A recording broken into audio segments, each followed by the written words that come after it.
Prithvi Shantirantarikshakam Shantir Dyau Shantir Disha Shantiravantarap Disha Shantiragni Shantir Vayu Shantiraditya Shantish Chandrama Shantir Nakshatrani Shantirapashantiroshadaya Shantir Vanaspataya Shantir Gau Shantiraja Shantirashva Shantir Purusha Shantir Brahma Shantir Brahmana Shantir Shantireva Shanti Shantir Me Astu Shantihi. May there be peace on earth and in the sky. May there be peace in the water and in all directions. May there be peace in the plants, in the trees, and in animals. May there be peace in the hearts of all beings. May there be peace in everyone and in everything. Sarvetra sukhinas santu, sarve santu niramayaha, sarve bhadrani pashyantu, ma kaschid dukkha bhag bhavet, sarvastaratu durgani, sarvo bhadrani pashyatu, sarvas sadbuddhimapnotu, sarvas sarvatra nandatu. May all be happy and healthy. May all see what is good, and may no one experience misery. May all overcome their obstacles and acquire good tendencies. May people everywhere find joy and fulfillment.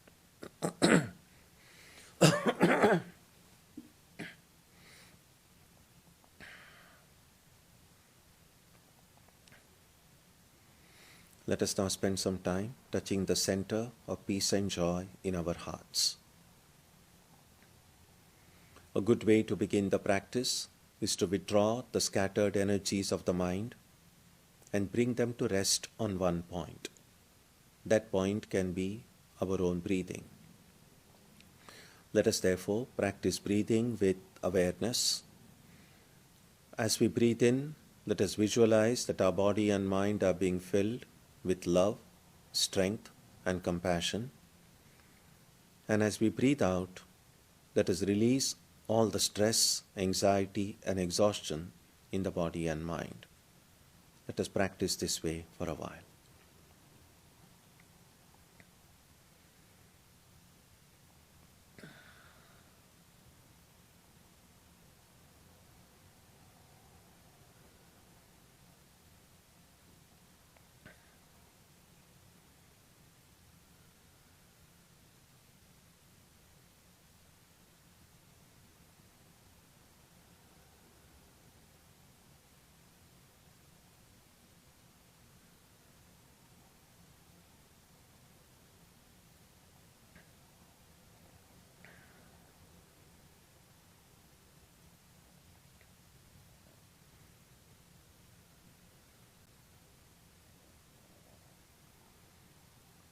Let us now turn our attention to the region of our heart. Although God is present everywhere and in everyone, the divine presence can be felt most clearly in our own hearts. We can meditate in any way we have been taught. To remain focused, we can take the help of a short mental prayer or a mantra or a divine name. Let us now spend some time dwelling on the presence of God in our hearts.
Om Asatoma Satkamaya Tamasoma Jyotirgamaya Mrityorma Amritam Gamaya Aviravirmaheti Rudrayatte Dakshinam Mukham Tenamam Pahi Nityam.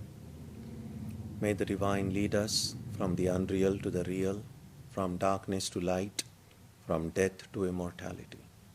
May the Divine Consciousness fill our hearts and protect us.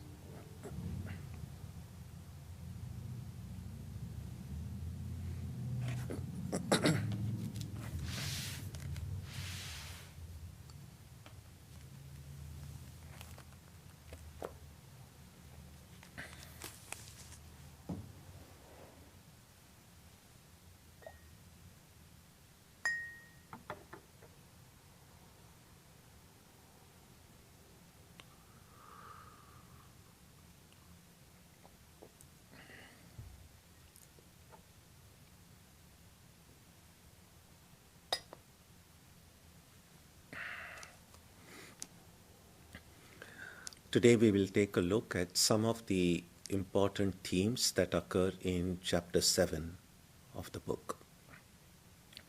The name of, we know that every chapter has a name. The yoga, the name of the chapter 7 is called Nyana Vidyana Yoga. Now the word Nyana is generally translated as knowledge, but sometimes also as consciousness. And we know by the study of Vedanta that knowledge itself can be of many kinds. There is, to begin with, theoretical knowledge, and then there is the experiential knowledge. Sri Ramakrishna used to say that some people know about milk by hearing about it, or we can know a little bit more about milk by reading about it. But then the knowledge that we get by actually drinking a glass of milk is more profound, more deep than merely reading about something, or reading about a place, or actually going there and living there. So both of these are knowledge. So the first one is sometimes called indirect knowledge, and the second one is direct knowledge. Now, all of these connotations of knowledge are comprised in that word jnana.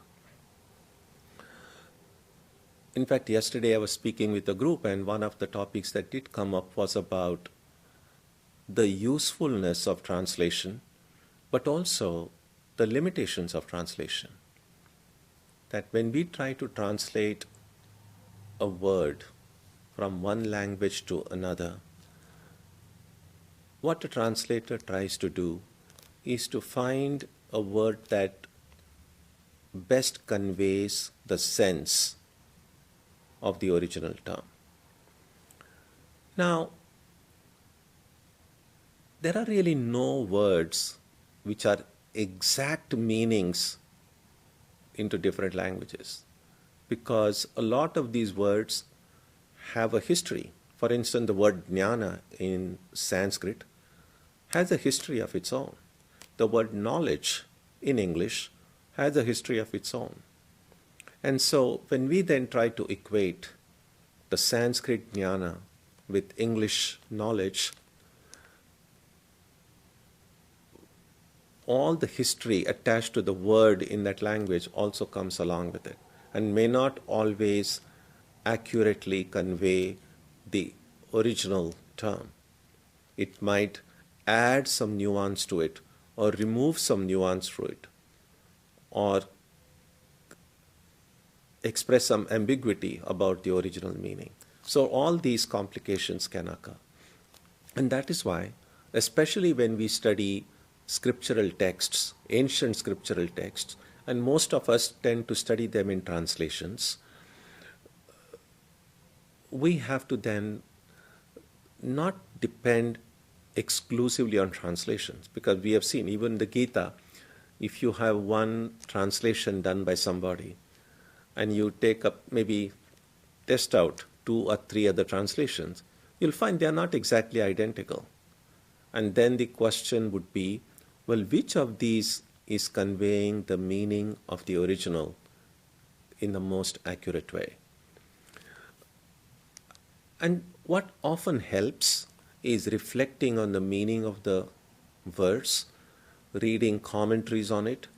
So when the word that is translated gets fleshed out through explanations, the meaning becomes a little bit more clear. And therefore the context also is important. Now I'm saying all this because the word Vidyana is also knowledge. Essentially it's the word Nyana with the prefix V. Vishesha Rupena Jnanam, a special kind of knowledge. But it's still knowledge. The word Nyana and Vidyana, Jnana is common in both. So we could say that if the word Vidyana were to appear in isolation somewhere, we could translate it as knowledge. If the word Jnana were to come in isolation, it said knowledge. Now when they come together, Jnana, Vidyana, Yoga, then you have to find some nuance between the two, some difference between the two, some distinction between the two. And so one way of understanding when these words come together, one way of understanding the difference between them is Jnana is knowledge, and Vidyana, which means Vishesha Jnana, a special, intimate kind of knowledge. And so this yoga could therefore be translated as both theoretical knowledge and experiential knowledge, or getting to know something intellectually and then getting to experience it as well.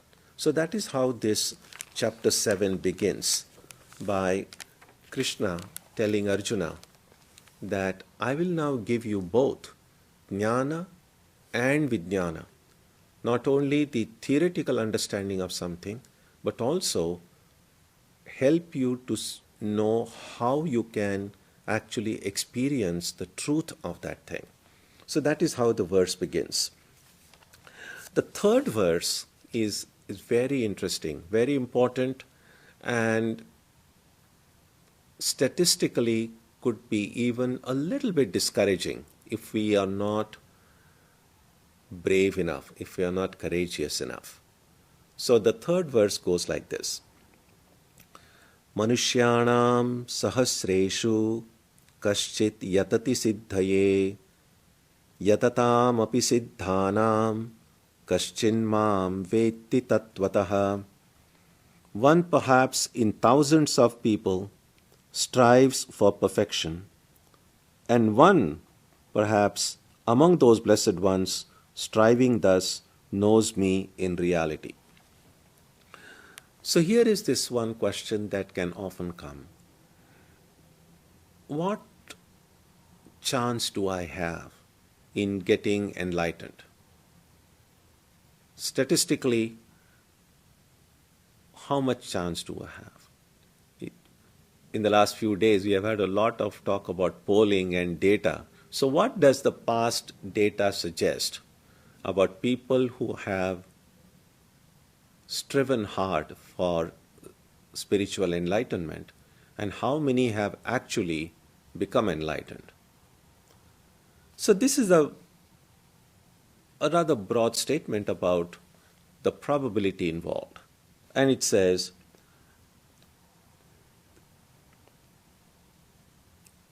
that among thousands, and considering the population of the world today, we might add among millions, perhaps a few, some may even think of investing some or all of their time and energy in attaining spiritual enlightenment.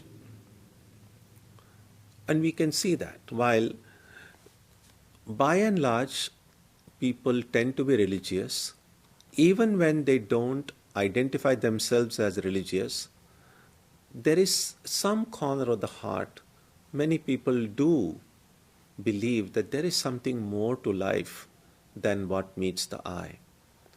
Although many people may not admit it or may not themselves be aware of that space in their own being which acknowledges the present. So there will be, I think if you start polling it, a lot more people might like to say they are indifferent or secular rather than religious. It's a little bit like people who want to, when you're filling your census form, and if you are asked whether you want to register as a Democrat or a Republican, some people, they are very clear about their identity and they might put a D or a R there. Some might put it as unregistered or independence. Now,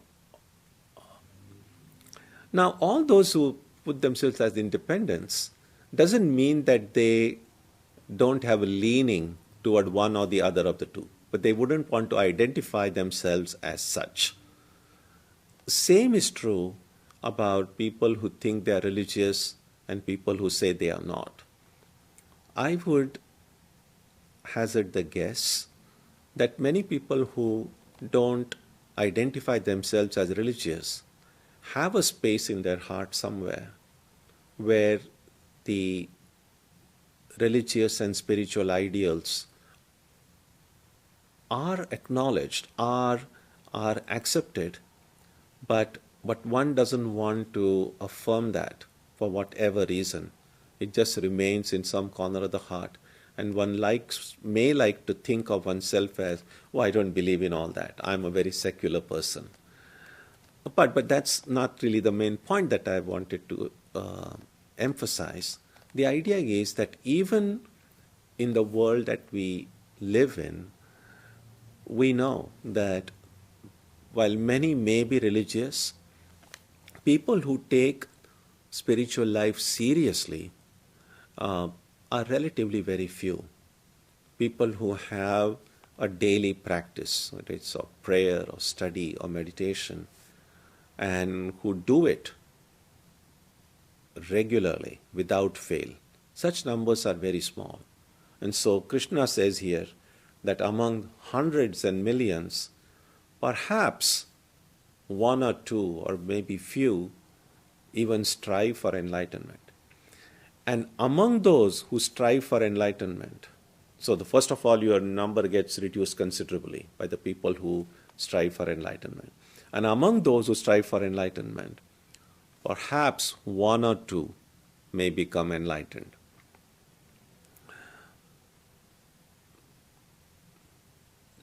Now, that's not a very encouraging statistic. And some of us might feel, what chance have I?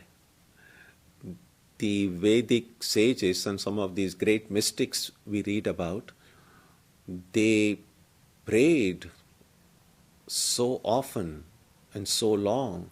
They meditated, they studied, they reflected on these things. And compared to what they did, what chance my praying for a few minutes in the morning and a few minutes in the evening, what chance have I? So it's easy to feel discouraged. And discouragement can lead to the idea, what's the point? So rather than waste these few minutes which will not take me anywhere in spiritual life, nowhere near enlightenment, I'd better do something else which might be more productive. That could be one reaction from some people. But then, some other people, again, very few, will say, even if it's some rare person who gets enlightened, why can't I be that rare person? Why can't I be the one? And we know, for a long time, and every year, there are these expeditions, mountaineering expeditions. So, say to the Mount Everest, which is the tallest peak in the world. Not everyone who goes succeeds in scaling the peak. But that doesn't stop people from trying. And if you keep on trying, one day you will. We know only one person can become the president, but that doesn't stop many people from thinking about it, dreaming about it, and running for election. And if you don't become successful right away, maybe after 30 years, after 2 or 3 attempts, you could be. So, if we don't give up, if we don't get discouraged, success will come. And that is why the word for sincere spiritual seekers in the text is often dhira. Now, the word dhira can be understood again in many different ways. There is the word dhi, which is part of buddhi. So, one who is that sharp and clear power of understanding, one endowed with such a power of understanding.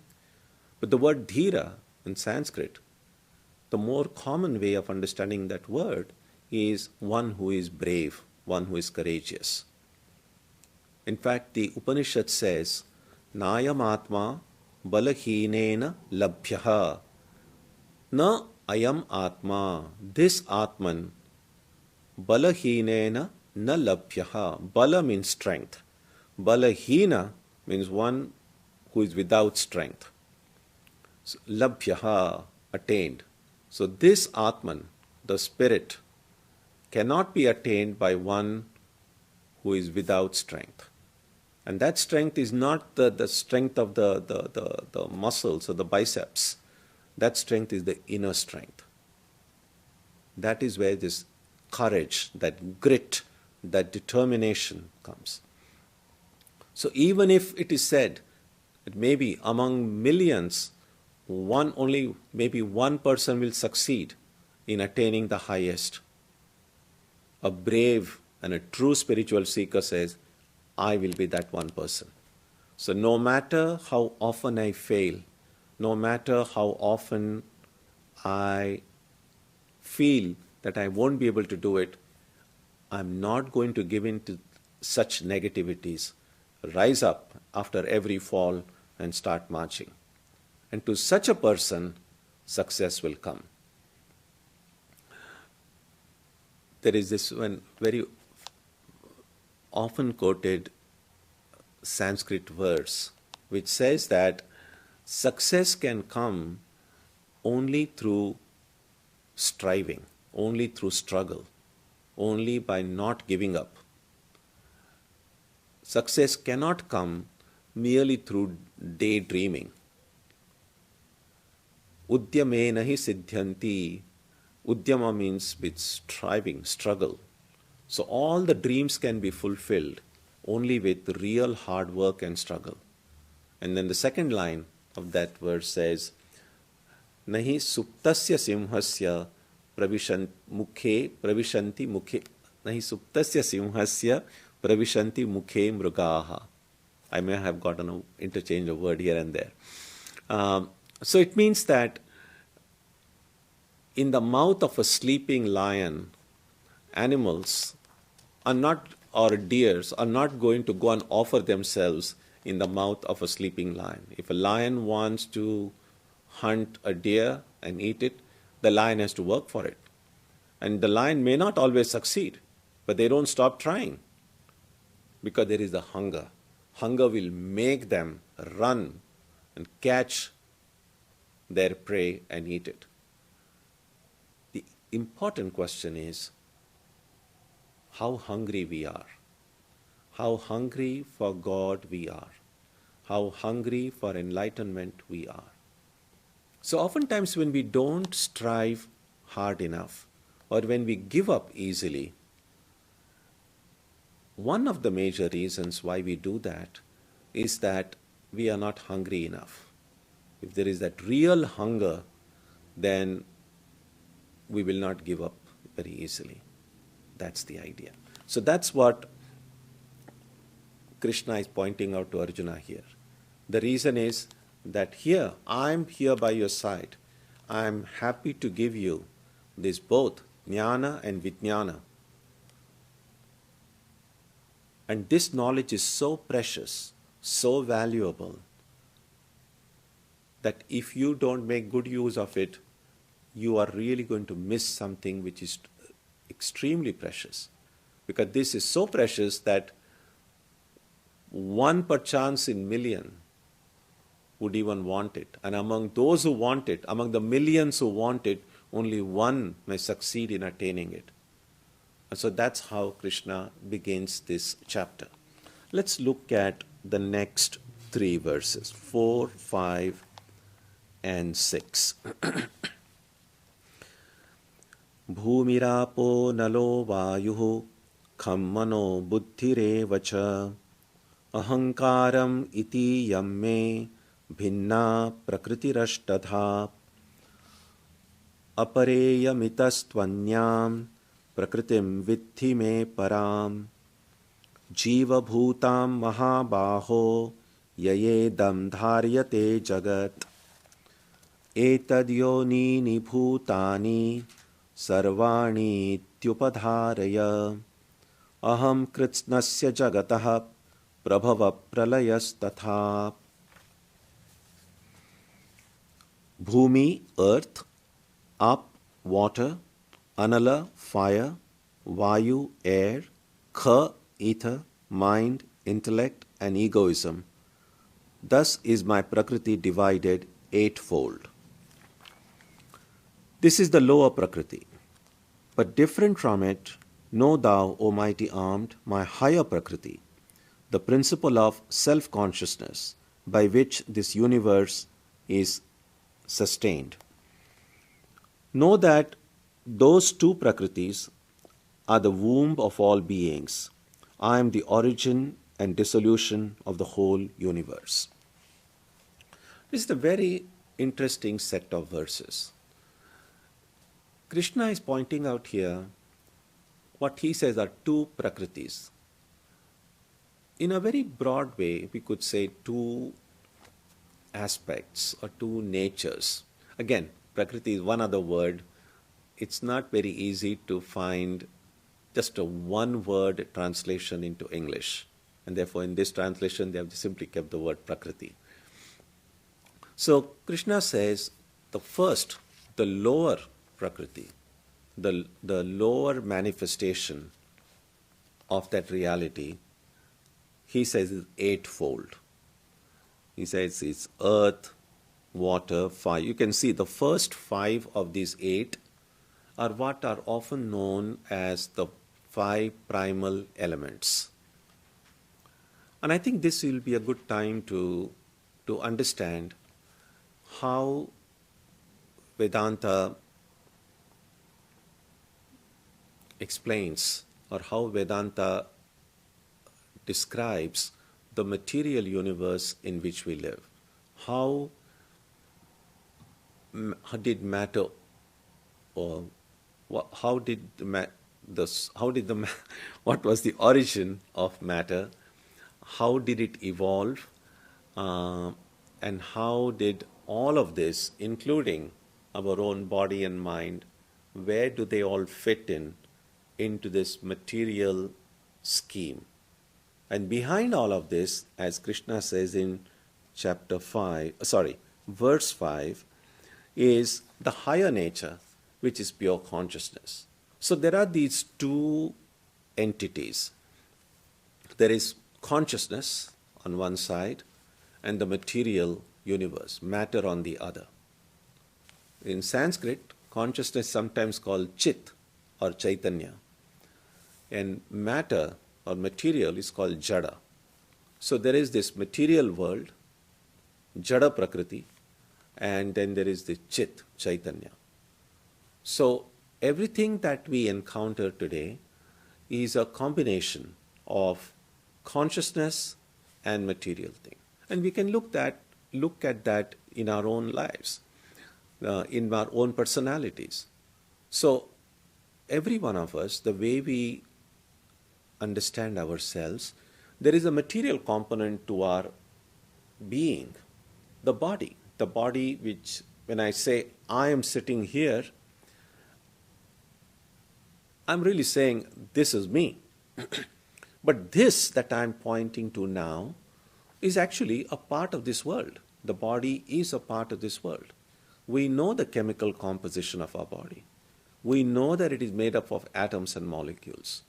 We know that after death, as dust returns to dust, it'll just merge into this part, become a part of this material world. Whether you cremate it or you bury it, it is going to disintegrate and into its elemental particles. So the body is a part of the material world. The Gita says the mind is also a part of the material world. So the mind and the body, and this includes what he calls here as in that 8 in verse 4, mind, intellect and egoism. These are all different functions of the mind. So essentially I'm just calling them collectively as mind. So the mind is also a part of the material world. The body is also a part of the material world. And besides the body and mind, what every one of us has is consciousness. The body appears conscious, the mind appears conscious, but the consciousness in the body and mind does not belong to the body and mind. So consciousness is different, but it is so strong, it's so powerful that even with the body-mind covering over it, it is able to percolate through the body and mind. It's like a powerful bulb that you have. And even if you put a lamp shade over it, the light will percolate through that shade. So similarly, the light of consciousness, which is coming from the self, the spirit, the Atman, the body and mind are like these lamp shades. But that light of consciousness is so strong that we are able to experience it even through the body and mind. Now it's by mistake that we think that the body is conscious, the mind is conscious. The consciousness doesn't belong to it. How do we know that? Well, simply this. When a person dies, the body doesn't disappear. There is the corpse, there is the dead body. Now, if consciousness belonged to the body, then you could not have separated it from the body. But we know that a person's body would be just lying prostrate after death and it is not conscious at all. I think that we don't need any more evidence to show that consciousness is not inseparable from the body, because if it were, the way we see death, it wouldn't have occurred that way. And so therefore, consciousness is seen in the Gita as an independent, the only independent entity. Both the body and mind are mutually dependent and dependent on the material world as well. So let's look at how these first 5 elements that are described here, how that whole scheme works. I think it will be helpful if we see it in a form of a chart. So I have the chart in my computer and you will be able to see it on your screen as well.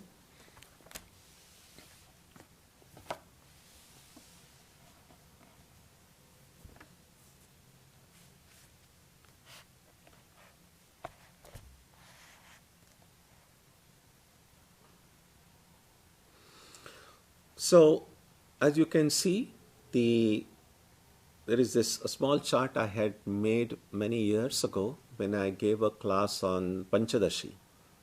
And so I have copied that chart from that class that I gave. And so here it is before you. So you can see the 5 elements, the primary elements mentioned on the left-hand side. Space, air, light, water, and earth. Light is sometimes referred to as fire in some texts as well. Now, these words that are used to refer to these primary elements are words that we use in common language as well. So we have some idea of what space means, air, light, water. So it's important to remember that these words don't refer to what we are seeing. So this air is not the air that we are seeing now. This light or fire is not the light and fire we are. So what do these words stand for? So these words stand for, you'll see the word space.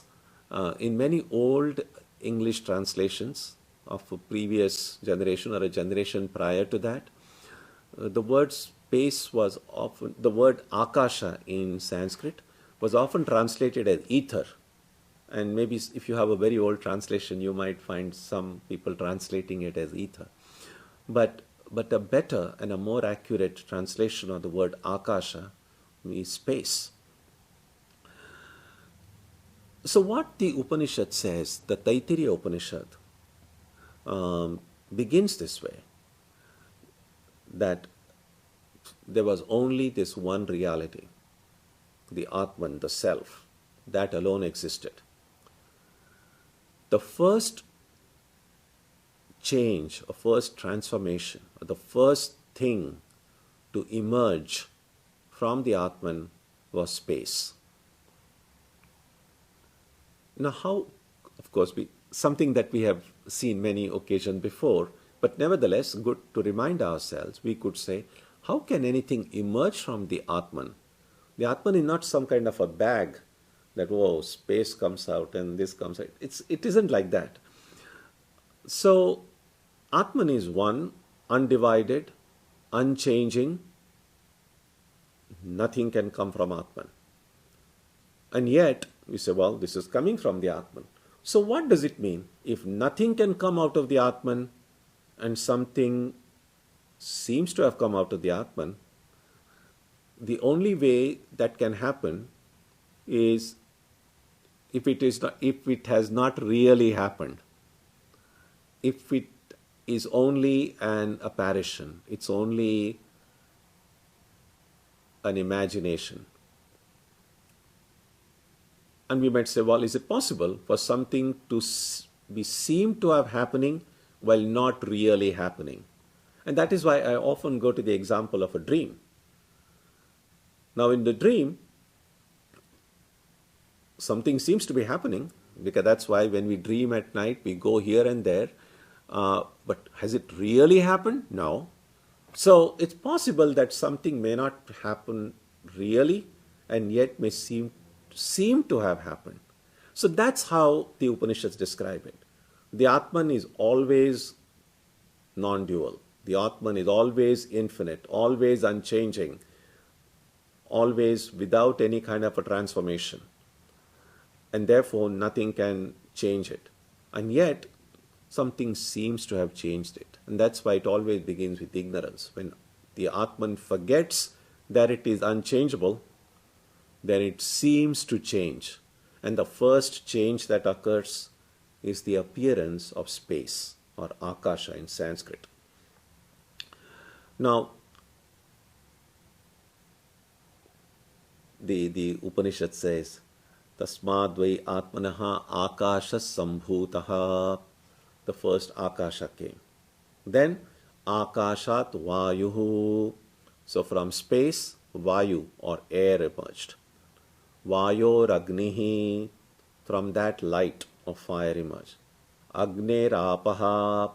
So from fire or light, water emerged. And Adbhyav Prithivi. And from water, the earth. Again, the earth is not the name of a planet. It's just the solid element. So what are these words again? So space,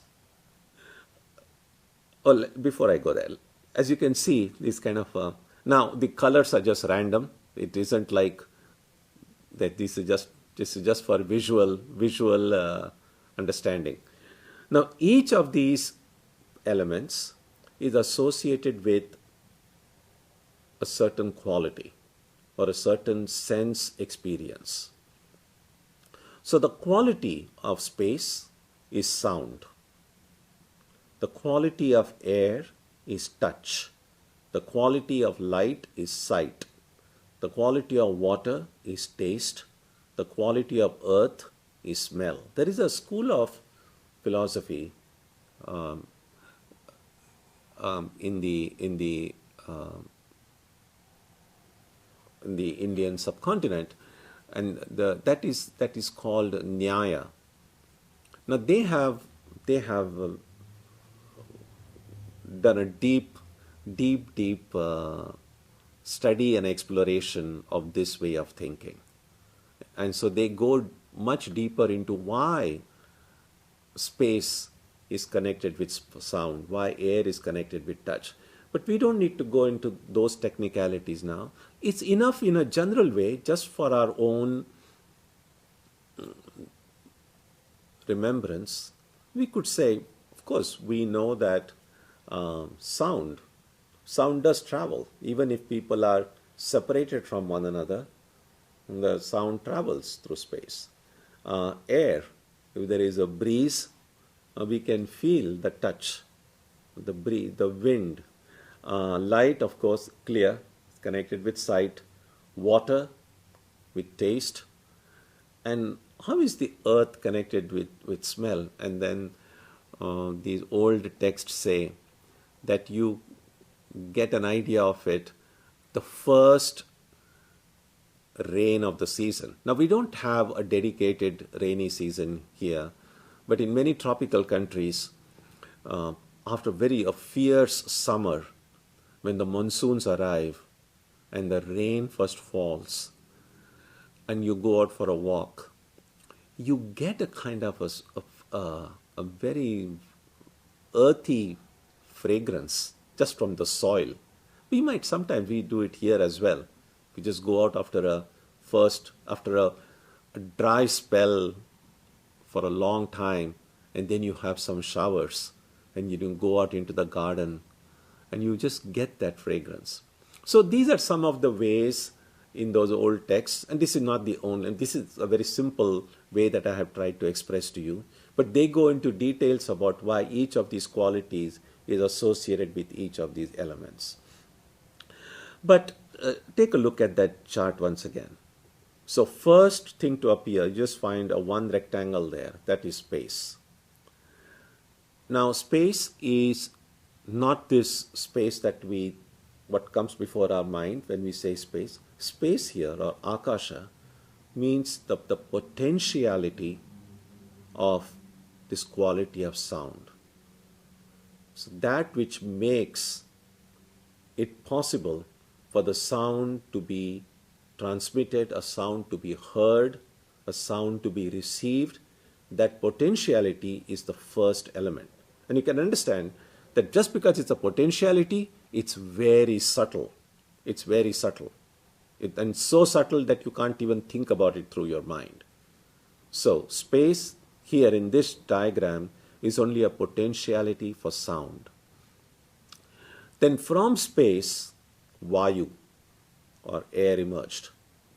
Now, there is a big discussion in the books about what is the relationship between cause and effect. And it's a philosophical subject in its own right.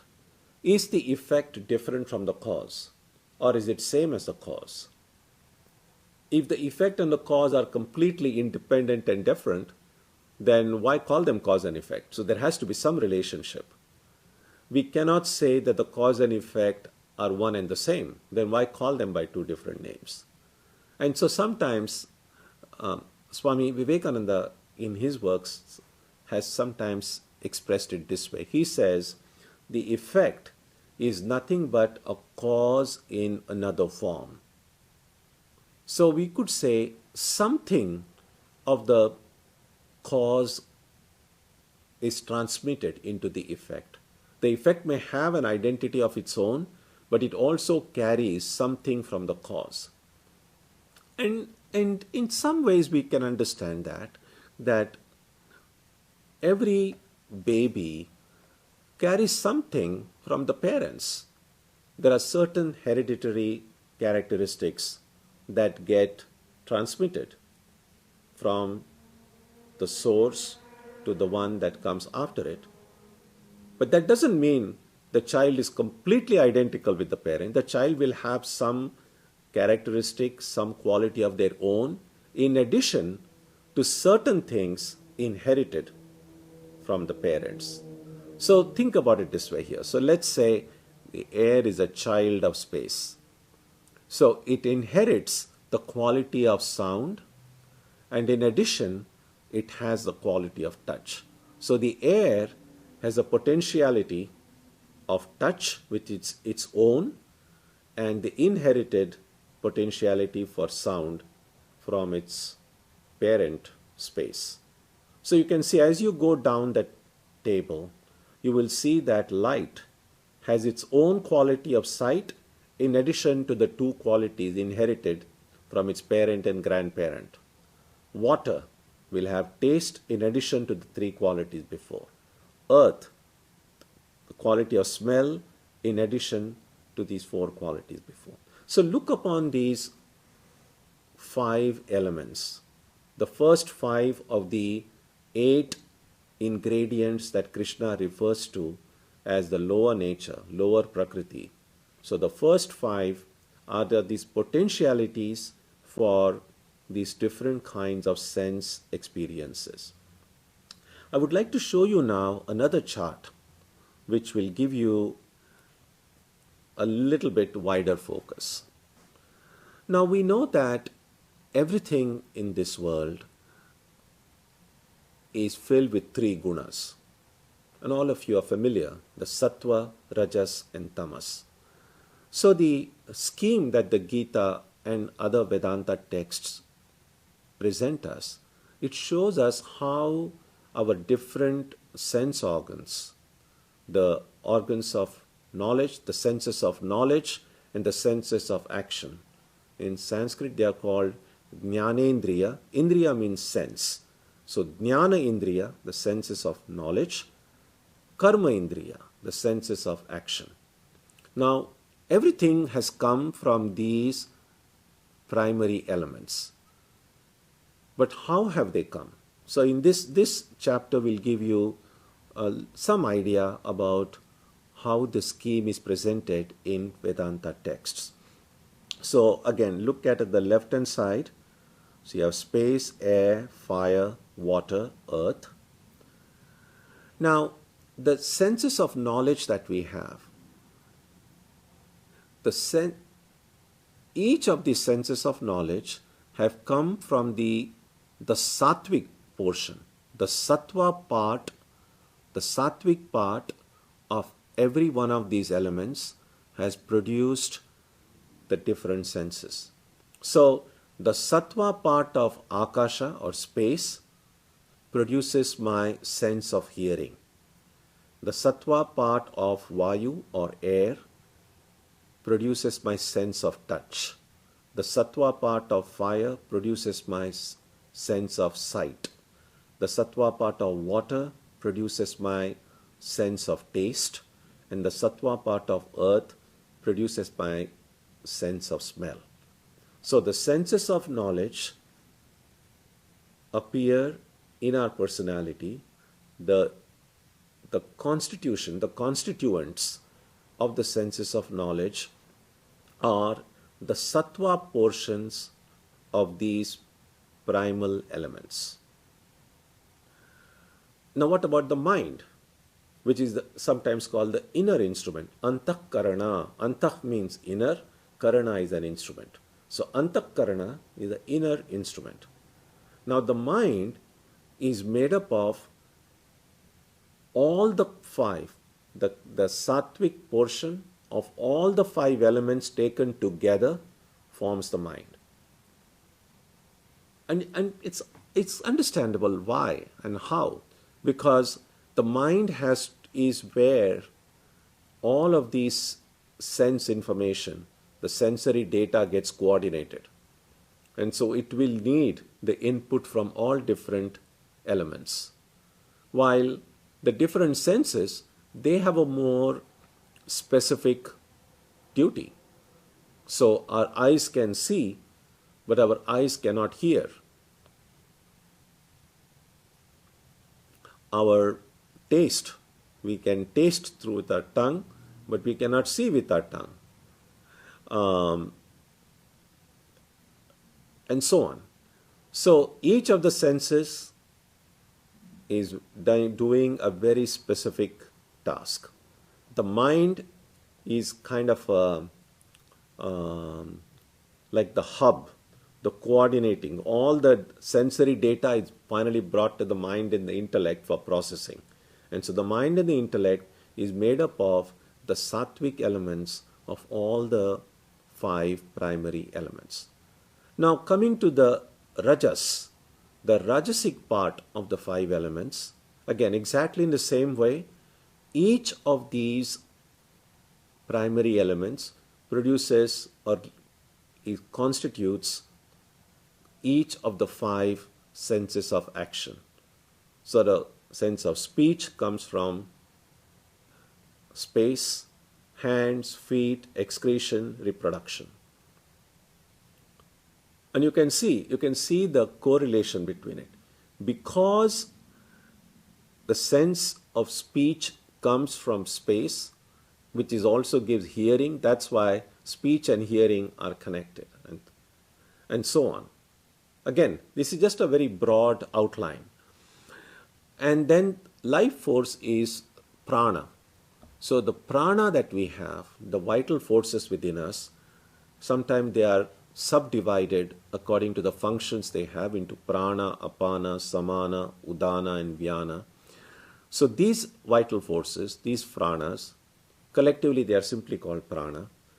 They are formed through all of the elements and their rajasic parts. So rajasic parts of all the elements taken together form prana. The sattvic portions of all the 5 elements taken together form the mind. Each of these elements taken individually, they form the senses of action and the senses of knowledge. And the Thomasic part of all these elements taken together forms the gross body. Now what is this Thomasic part? How is this thing? So what happens is that each of these elements gets mixed up with every other element and makes from there, from the subtle, it becomes a little bit more tangible. And this whole process is called in Sanskrit Panchikaranam. And Panchikaranam, what they do is it's kind of a mathematical thing.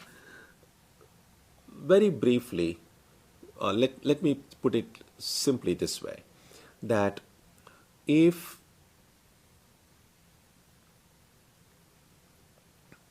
the gross element is considered to be 100 cents, so let's say 100 cents. Now 100 cent, a gross form of space will have 50%, 50 cents of the subtle space, and the remaining 50 cents are divided into the other 4. So if you look at 100% of gross space, will have 50% of space and 12.5% of the other 4. Similarly with air and fire and water. So this is how the books explain the subtle becomes gross. And then this gross will, through atoms and molecules, will become even more gross by all these permutations and combination, and then we have the material universe. One question can be, how do we know that all this happens? And the answer is, we don't know. A better answer is, it never happened. And because it never happened, you can cook up any story you want. It's like children's books. If you have fairy tales, you can cook up. I mean, very recently, I had never seen Star Wars before. I'd kind of heard about it, seen a few clips here and there, but never really seen it systematically. It wasn't something available when I was growing up back in India. Anyway, recently I got to see it, and it's amazing. Of course, clearly, I'm sure many of you are fans of Star Wars. at least people of a certain generation. Um,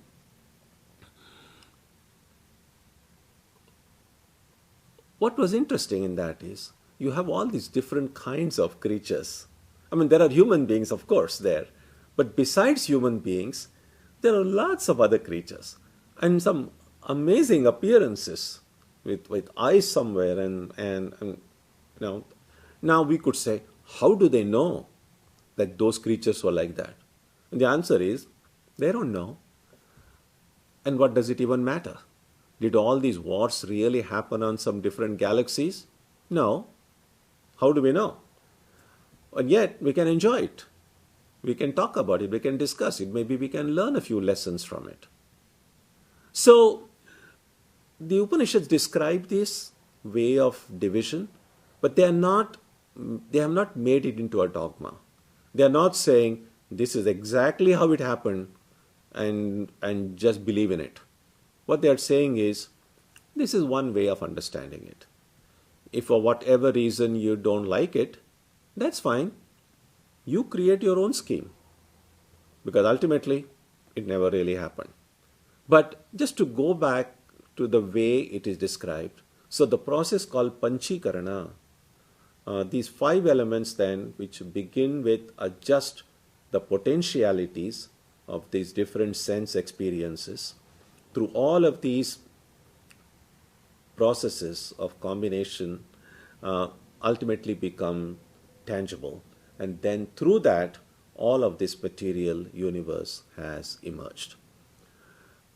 So that's been a lot today. So what we will do is we will take a short break now, about 5 minutes. Take a look at this chart. See if you have any thoughts or ideas or questions, and then we will take a look at it after 5 minutes. Okay. Om Jananim Saradam Devim Ramakrishnam Jagatgurum Padapadme Tayo Shritva Pranamami Muhurmuhu.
Okay.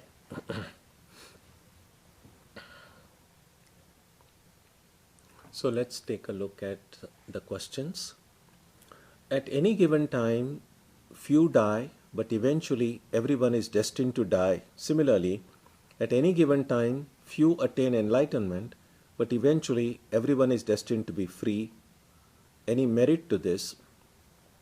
Sure, it's possible to say that eventually everyone will become free. And if one might say, then why should what's the hurry? And really, there is no hurry in some sense. Again, as I said, eventually everyone will get to eat. And those who are hungry, very hungry, would want to eat first. Those who don't feel that hunger can wait. And then they can eat when they feel hungry. So enlightenment is a little bit like that. If we don't feel the urgency to attain freedom from this transmigratory existence, we can wait. We can do other things. Having said that, it's also important to remember that it's often called a samsara chakra. Samsara chakra means the circle of transmigratory existence. And a circle clearly has no beginning and no end. So although we can say eventually everyone will attain enlightenment,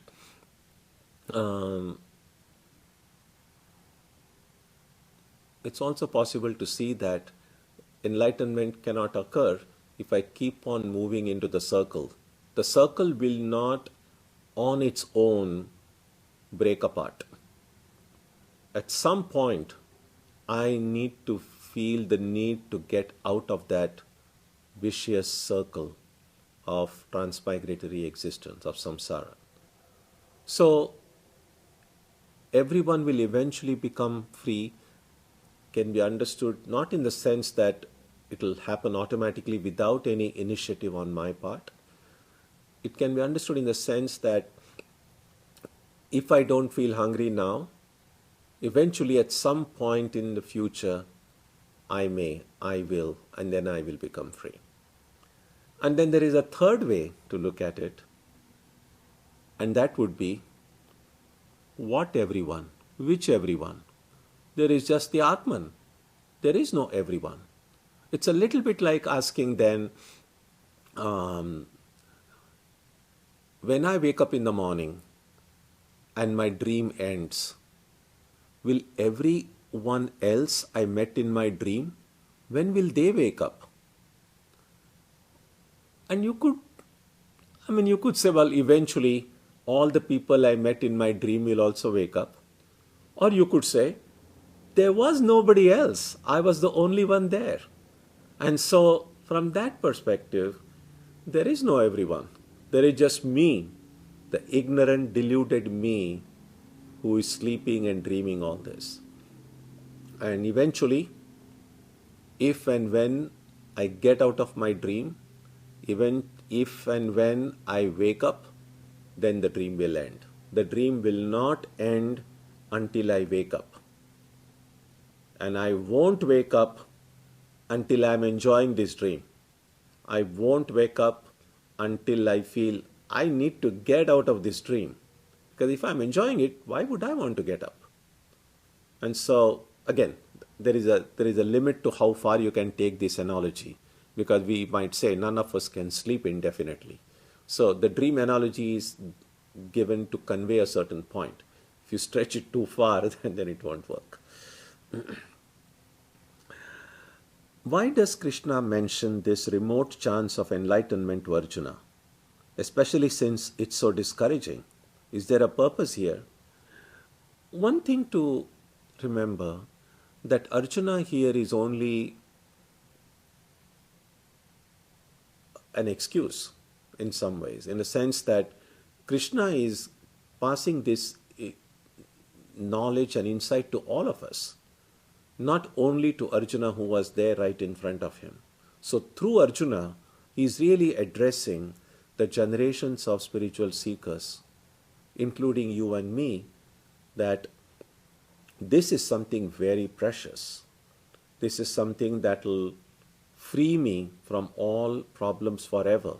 Not just the problem at this Kurukshetra war, but the problems permanently. But it is something that is so precious that I need to pay special attention to it. I need to listen to it very carefully. So it should not be discouraging. It is not meant to discourage, but I can understand some people will get discouraged, but I don't think that was the intention behind Krishna. The intention was, this is really very rare, very precious. Sometimes I wouldn't call it marketing. That kind of sounds very, very kind of gross. But sometimes that's what they do. If you have listened to any of the Apple keynotes or the product announcements that they do, they'll say, this is the best thing that's available. And when you make such claims like that, people say, oh, then this is something I need to have. So this is not exactly in the same category, obviously, but the idea is, once you know that this is so rare, so precious, so difficult that unless you pay attention to it carefully, unless you give yourself fully to it, the chances of success could be very less. So this is not for the weak-hearted. This is not for people who are into it just as a form of in India, there's one phrase that gets often used. Well, when I say in India, it's just the India that I grew up in. I don't know. I mean, societies change, people change, things change, language changes. So I'm not really speaking for how things are right now. But the times I grew up in, one of the phrases that was often used was, and I think it's a typical part of the Indian English, they'll say time pass.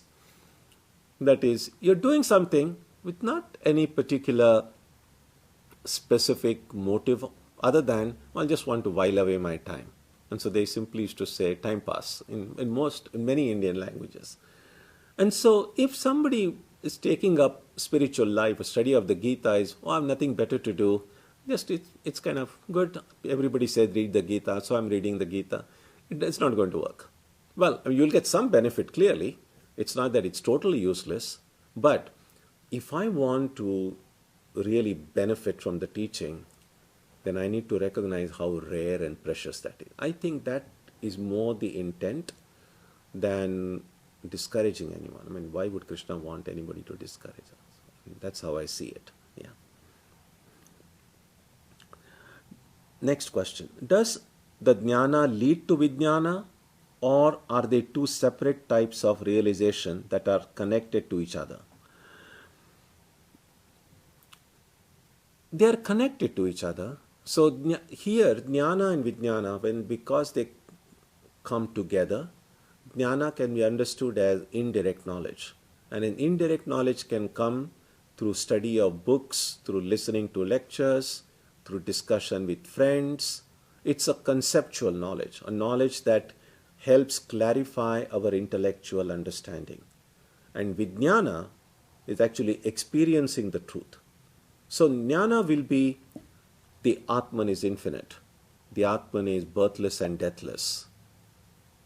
Knowing that, and that Atman is my real identity. Reading about it in the Gita is Jnana. But then, as a result of my spiritual practices, I actually see not that Atman as some entity which is birthless and deathless, but I actually experience I am birthless and deathless. I am infinite. I am not limited to this body and mind. When I experience that as strongly as I experience my human identity now, then that is Vidyana. So they are connected. But that connection is not essential.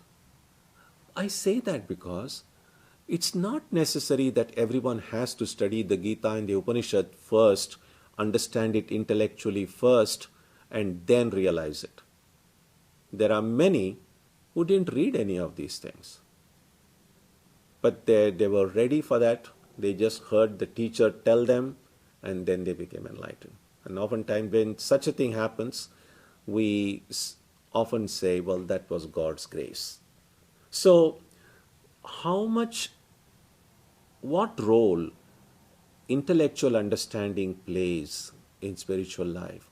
What role scriptural study plays in spiritual life is not very easy to say. We cannot say it is absolutely necessary. We cannot say it is useless either, because those of us who have made such a study know that it does help answer many of our questions, remove many of our doubts. May not answer every question, but it answers many questions. So it is helpful, and done in a proper way and followed up with a practice, we could say that the two are connected, but not in the sense that it is absolutely necessary.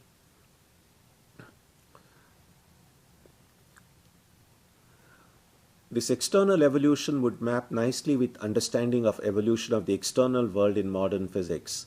The empty space, the Higgs field was first alone, came hydrogen atoms, and then the gravity and collapsed and ignited. We got stars. As stars exploded, we got materials of periodic table as liquid. As these cooled and solidified, we got solids composing asteroids and planets and so on. That's great. I'm so happy. I'm not studied this modern physics very deeply. I have just a little bit of a very preliminary knowledge about it. If the modern science agrees with the general scheme that is presented in the Gita and the Upanishads, so much the better for modern science. Then they can say, well, there is one more evidence that what we are trying to prove through our experiments and through these very sophisticated instruments in the laboratories was something that finds an echo even in these very ancient teachings. So that's excellent, that's wonderful. Isn't the translation of Akasha space problematic, since sound is considered a property of Akasha but cannot travel through the vacuum of space? Again, as I said, when I say space, don't conflate it with the space as we understand it now. So the Akasha here is not the space that you are referring to. Akasha here is only the potentiality where sound can manifest, where the sound can be sent and a sound can be received. So don't mix it up with the space of the material world. Krishna says that he will reveal Vidyana to Arjuna, but can anyone reveal Vidyana to another? Must it not come from direct experience and self-realization? Absolutely, you are right. So what Krishna is saying here, we can understand it that it's not that he is going to reveal it, he is going to show Arjuna what he must do so that it will be revealed to him. One of the questions that Vivekananda, as a young man, when he went to Ramakrishna and asked him the question that he was asking many spiritual leaders of his time in the city where he lived. And that question was, have you seen God?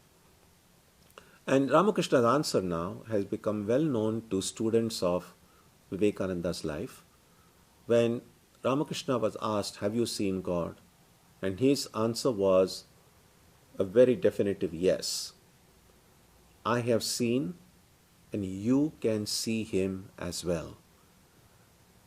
And that is what is important. The second sentence is very important.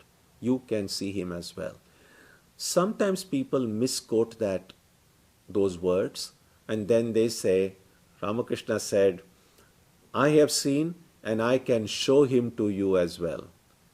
But that's not really what he said. He said that I have seen and you can see him also.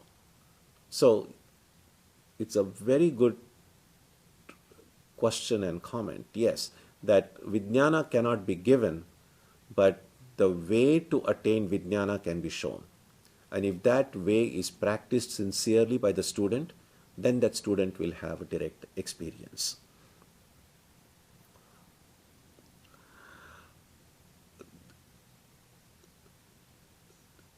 The next question is, how does time fit into this chart?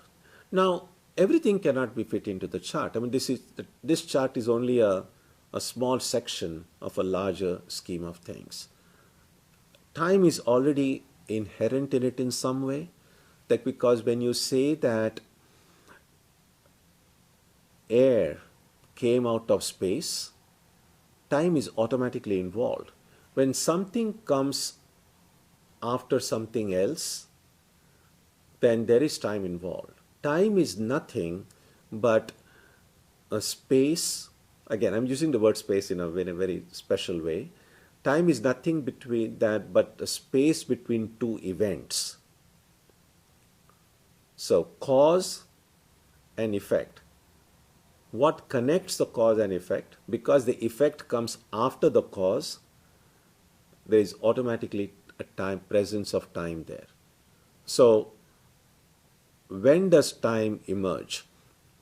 I don't think time emerged in a form of this kind of evolutionary chart. What we can say is that any kind of a manifestation has these inbuilt three characteristics. The three characteristics are time, space, and causality or causation. In Sanskrit, they are called desha, means space, kala, means time, and nimitta, means causality or causation. So all of those three things come together. It is like when we start dreaming, time and space, they don't come one after another. We see things in the dream, and there is already time present, there is already space present, and there is already causality present. So sometimes the phenomenal world that we see, but by phenomenal world, I mean the world which is of phenomena, which is something that has happened. When we see this world, these three things are at the foundation of the world that we see. So our mind, because it is a part of this world, cannot think, is incapable of thinking anything which is not spatial, which is not within the domain of time, or which is free from causality. So the mind has to stop at that point, because the mind is programmed to thinking in terms of desha, kala, nimitta. So they do come together, and therefore it cannot be shown in the chart which I had on the screen. Is enlightenment born of dharma in the same way as the subtle manifests into the gross? Is dharma the cause of enlightenment? Dharma is a fairly advanced step towards enlightenment. In the Upanishad called the Katha Upanishad, one of the questions that comes is that what is that truth which is beyond dharma and beyond adharma? So dharma is the world in which we live is a polarized world. Well, we see that in the political context as well, but in a larger philosophical way, the world is polarized. So everything has its counterpart. If there is light, there is darkness. If there is love, there is hatred. If there is something right, then there is something wrong. There is good, there is evil, and so on. So in that sense, there are all these polarities are present.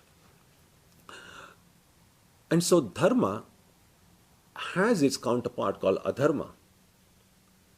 So we need to hold on to the path of dharma. So if I have to be enlightened, then adharma, the opposite of dharma, has to completely get out of my life.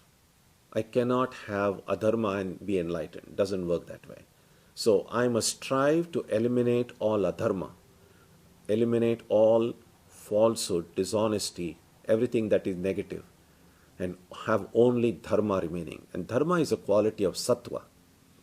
So when dharma remains in our life, dharma has the ability to help us transcend itself.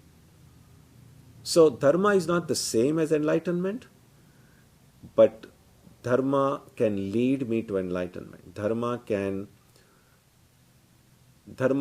Has this, we have to go beyond dharma to be enlightened, but the self-destruct button for dharma is embedded in dharma. But first I need to eliminate adharma, hold on to dharma, and then dharma shows me the way to go beyond it and become enlightened.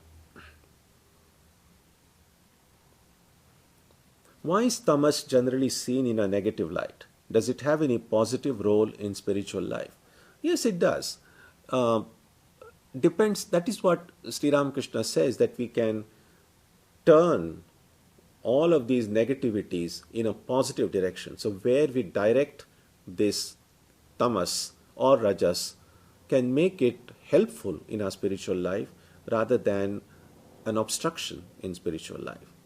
So one of the qualities associated with tamas is this fanatical dogmatism, kind of just being adamant about something.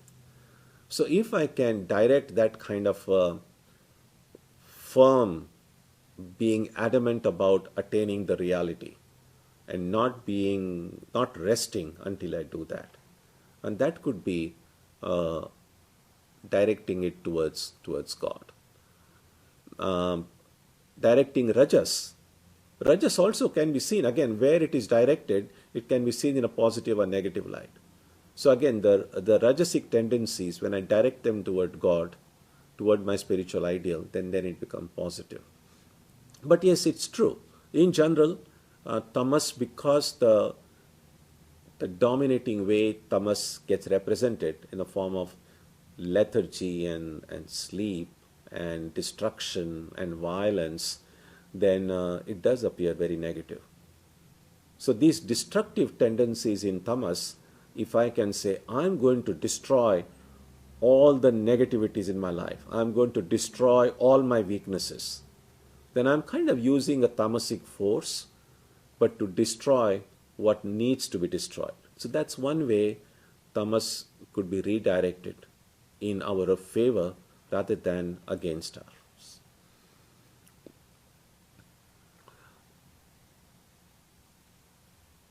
The next question. As you said, if this never happened, what is the significance of following the path of yoga to purify the mind and other spiritual pursuits?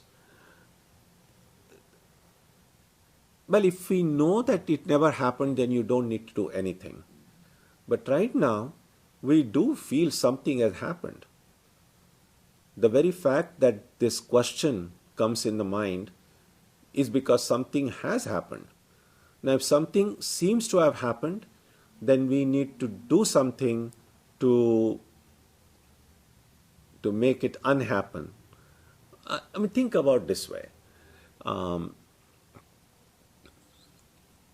There is a story about a person who was hallucinating, or who was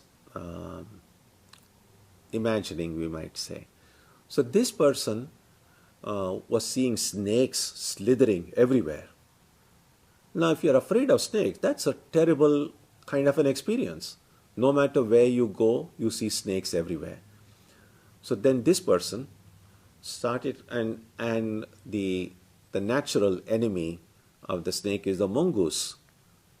So then one day his friends found that this person was carrying a basket in hand. And then wherever this person would go, he would carry the basket.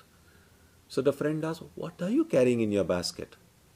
And then he said, "It's a mongoose.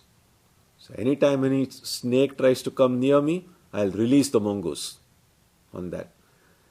Then the friend said, "But the snake is not real. It's only imaginary. There is really no snake."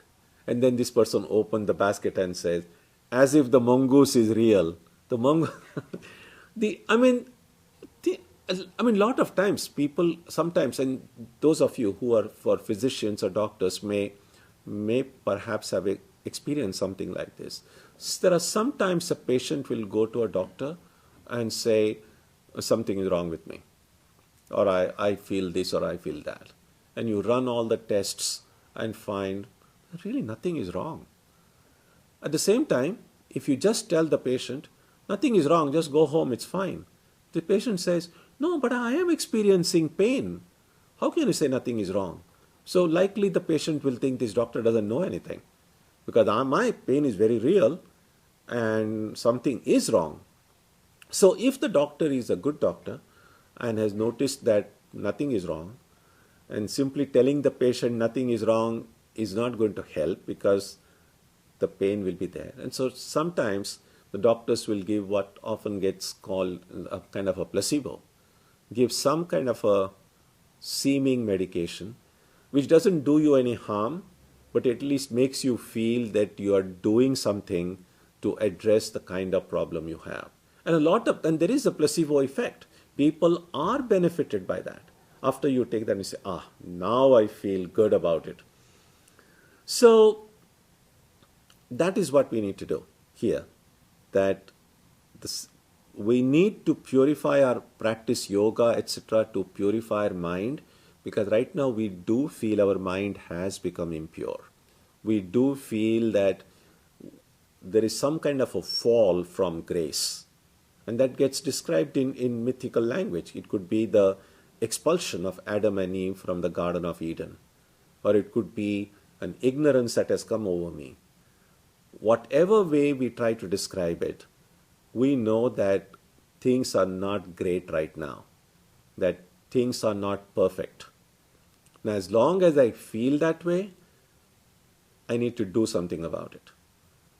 And so once I know that nothing has really happened, I will realize that all of these sadhanas I did was only a placebo effect.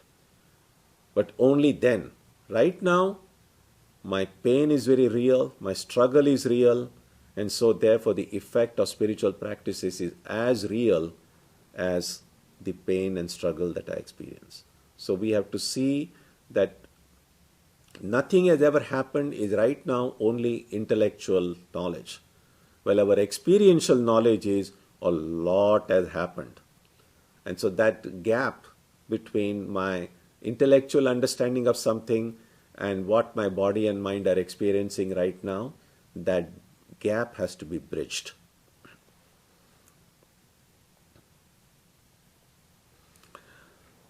How do the different koshas or layers of the body fit into the last chart?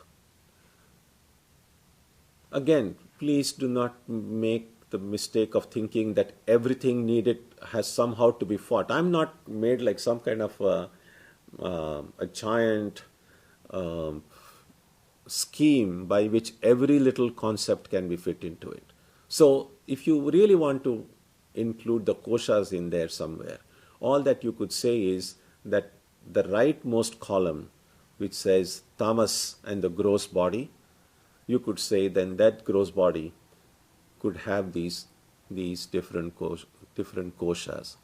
The koshas also can be subdivided into gross body, subtle body, causal body. It's called sthula sharira, sukshma sharira, karana sharira. I mean, it's possible to complicate that chart even more, but I don't think that will be particularly helpful. Maybe I'm sure as we continue our study of the Gita, that discussion may occur, and if possible, I could have another chart with the koshas. Await a new chart at some point in future. How can we apply the system of classification to advance in our own spiritual practice? Is this classification ultimately doesn't exist? Is there a benefit to dwelling on it? We don't have to dwell on the system itself, but if at all a question were to come in our mind, how things have emerged, the Upanishads have given one scheme from which it has come. And even if we don't dwell on every detail of this, there are certain insights that are very helpful. And as I said, that we will see that the sense organ and the sense perception, they match because they come from the same primal element. So the eyes can see things, so the sense of seeing and the ability to see, they both come from the same element of light or fire. So that's how it's possible to correlate the perception and the sense of knowledge and the element itself. That's one observation. And the second observation is that this shows that things always move from subtle to gross. The spirit is the subtlest of all. Then from there, ignorance, then space and air and light and water, and then the earth. So if we have, as we are now, if we have come from the way of from subtle to progressively less subtle or more gross things, then if we want to get out of this, we must go in the reverse direction. So from the gross, we need to move to the subtle. And that's why the more my consciousness moves from the gross parts of life to the subtler parts of life, I'm in some ways closer to the ideal. The world of ideas, the world of concepts, we are already at a much more subtler level than just the gross world. That is, the Swami Vivekananda used to say that no one can eat a meal with as much gusto as a hungry dog. Even if we are hungry and a dog is, well, who knows? But if we just take what Swamiji says, the idea is that, again, this is a very human-centric view. Only animals know what they are going through. But from a human perspective, it seems as if more subtler joys are available to us, which we do not see from our perspective available to animals. For instance now, yes, I can enjoy a hearty meal, my dog or a cat can enjoy a hearty meal too. But I can get joy by solving a complicated mathematical problem. At least doesn't seem like mathematics would be of any great interest to my goldfish. So I have a more subtler avenues of finding joy in life besides a hearty meal. And so in that sense, the more we go toward the subtler aspects, the closer we go to the reality. So if the evolution has occurred from subtle to gross, the involution or going back to the source should be becoming more and more subtle. So that's another way. So yes, so we don't need to memorize this whole chart or classification, but at least get a few insights from it, and that will help us in our spiritual life.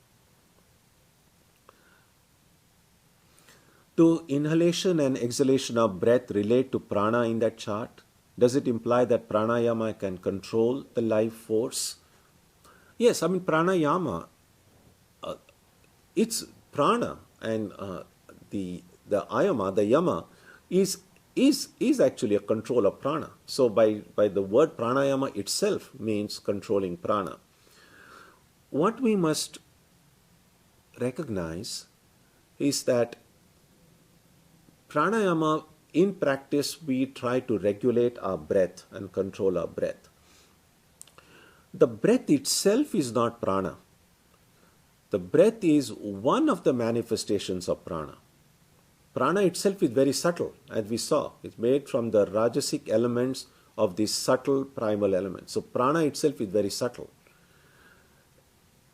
Compared to the gross body, the breath is subtle too. But breath is something we feel. Breath is definitely more sthula, more gross, more tangible than prana. So again, that's another example of we are trying to control our breath, and through controlling the breath, because the breath is one of the manifestations of prana, because the breath and prana are connected, not exactly identical, but connected. So by controlling my breath, I'm indirectly trying to control the prana. So the two are not identical, but they are very much related. What is the purpose of understanding the elemental composition of the body if the purpose is to become free of body identification? Yes, that's true. we don't have to become experts to know exactly what the chemical composition of the body is. But it's enough for us to know that the body is made up of these elemental particles. And because it is made up of these particles, it is composed of these particles, that which is composed will eventually decompose. So every composition presupposes a certain future decomposition. So that's it. If we remember that, that should be more than enough. In the movie Mangalam, fuel is given to satellite and it moves a little out of Earth's sphere and eventually it leaves the Earth's sphere free to its destination. I feel that little by little will we eventually be free. Is that a good analogy to stay hopeful? Yes, it's possible to see that freedom can be gradual. One thing that we can see is that people who are artistic, or people who are, and I'm not just saying just a general interest in art, but people who have truly find any kind of an art, whether it's writing, singing, painting, music, sculpture, woodwork, any kind of art. If I'm even actually for that matter, it's even a scientific research. So even any kind of an intellectual or artistic pursuit, if that's what I find meaningful, if that's what gives me great joy, then to that extent, my consciousness has moved from the body. It's not that I have become free from the body consciousness, but there are other things besides the demands of the body that I'm able to invest my time and energy into it.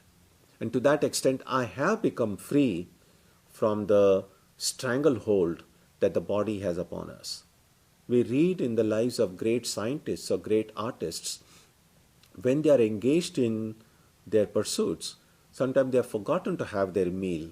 Sometimes they don't need to sleep. Astronomers, if they are tracking a certain planet or seeing the movement in a certain galaxy, sometimes they can spend entire night looking through their telescopes and not even think that they need to go and sleep now. So, and to that extent, these people have become free from just these very basic demands that the body has in terms of hunger, thirst, and sleep, and so on. So yes, it's possible to see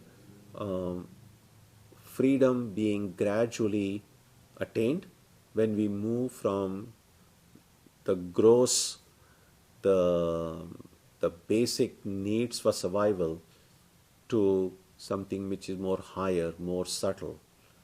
So it's possible to look at it that way, yes. So that brings us to the end of today's satsang. Thank you for all your questions. They were very, very good, very thoughtful. I would encourage you to read the 7th chapter or more, and in the days and weeks ahead, we will have an opportunity to reflect more on the themes in that chapter. Om Jananim Saradam Devim Ramakrishnam Jagadgurum Padapadme Tayo Shritva Pranamami Muhurmuhu.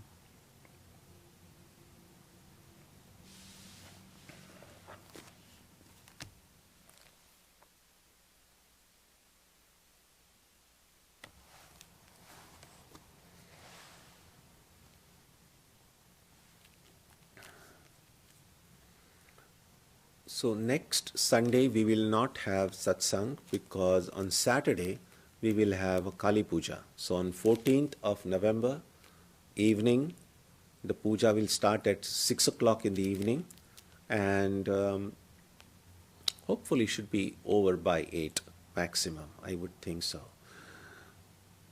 we will follow the same method that we did for Durga Puja. So those of you who would like to participate clearly, because the pandemic is still going on, we will not be able to have in-person visits for the puja. So it will be fully online. But just as many of you did at the time of Durga Puja, I would encourage you, before the puja starts, take a shower, wear washed clothes, and keep a few flowers by your side. So when it is time for flower offering, I will recite the mantra, you can follow after me, and then offer those flowers in your family shrine. Also, if you, many of you did again at the time of Durga Puja, if you can prepare at least one dish for your dinner, don't taste it beforehand, make it as an offering to the Devi. Then when we have the food offering here again, that would be the time you could make an offering of that dish in your own family shrine, and then later on receive that as the prasad. I'm very happy that many of you followed this method at the time of Durga Puja and found great benefit from it.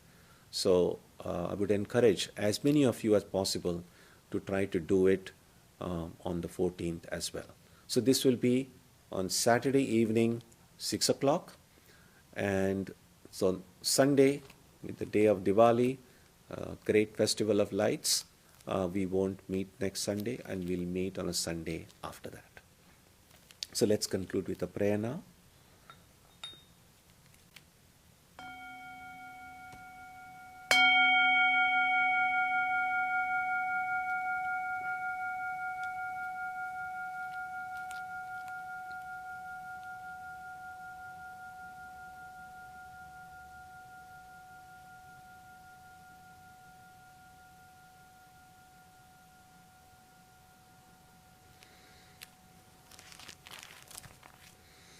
May the Divine Being, who is the Father in heaven of the Christians, Holy One of the Jewish faith, Allah of the Muslims, Buddha of the Buddhists, Tao of the Taoists, Ahura Mazda of the Zoroastrians, the Great Spirit of the Native Americans, and Brahman of the Hindus, lead us from the unreal to the real, from darkness to light, from death to immortality. May we be granted strength, freedom, and clear understanding. May we learn to see God in our own hearts and in everyone around us. May God bless us all and fill our hearts with gratitude, grace, and love. Om Shanti Shanti Shanti. Peace, peace, peace be unto all.